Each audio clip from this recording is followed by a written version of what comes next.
Hi family, Kelly here from One Love, and I'm super excited to share my Devo with you. I'm going to be sharing from 2 Timothy 1 verses 3 through 14. So right now, what I'd like you to do is go ahead and hit pause, read through verses 1, 3 through 14, and then you're going to hit play so we can pick this apart together. So go do that now. Okay. So the first part I highlighted is in 1 verse 3. I thank God with a clear conscience. So Paul is emphasizing that what he's saying isn't mere feeling. What Paul knows and what he's expressing, he knows for sure. And I love that. There's confidence there.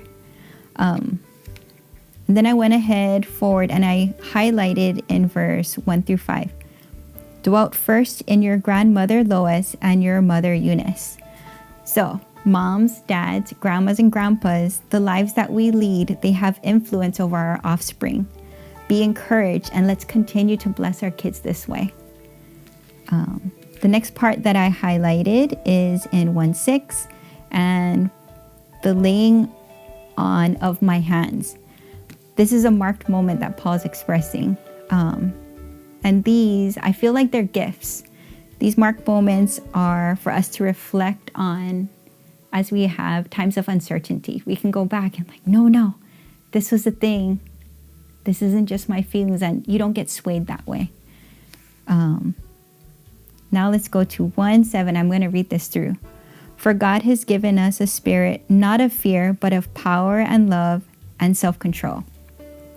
So I'm going to share with you my inner monologue that I have when I get scared. And I'll say, Kel, are you afraid? That's not from God. And then I tackle the emotion head on. I don't let the spirit of fear paralyze me or influence me. I dig deeper and I pray, God, what are you prompting me? You know, our emotions, they tell us something, but take it in prayer. I then go forward in power with confidence, love, the incomprehensible love of God.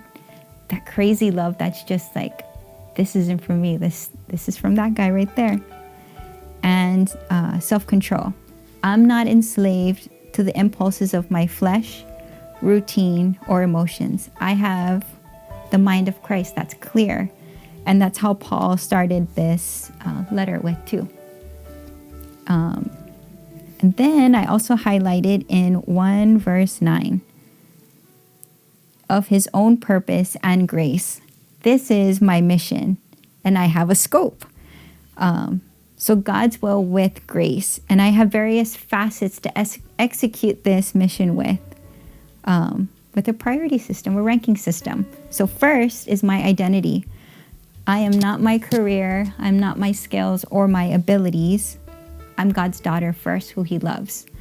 And I am to give myself grace. I'm called to excellence and not to perfection. Second, I'm entrusted to be Ryan's mom. That means I need to mother my son with grace. And third, I'm called to be a friend, a coworker, or even a patron at a store. And I'm to have grace for other people. And then I highlighted in 1 verse 11, for which I was appointed a preacher and apostle and teacher, which is why I suffer as I do. So in this, Paul identifies his specific calling, and he proclaims suffering as a part of the mission. I'm reminded that in great contrast, more glory is displayed this way. God gets more glory. Yeah, the bigger the contrast, just like the cross. Let's see. And then I highlighted in verse 113, follow the pattern. God is consistent and he pursues us. So for me, when I see a pattern, I identify what he's trying to communicate to me. And as I'm praying through these things, Jesus is always my reference point. You know, I don't take emotions or feelings or kind of like what the tone of the world is, right? Always take it back to the word when dealing with patterns. And then last, 1:14. Guard the good deposit entrusted to you. The good deposit is God's calling and will for our life, powered by His Holy Spirit. And He trusts us with this. So family, let's not waste the opportunity that God provides. But let me go ahead and just read this one more time. 2 Timothy 1, verse 7. For God has given us a spirit not of fear, but of power and love and self-control. Thanks for tuning in. See ya.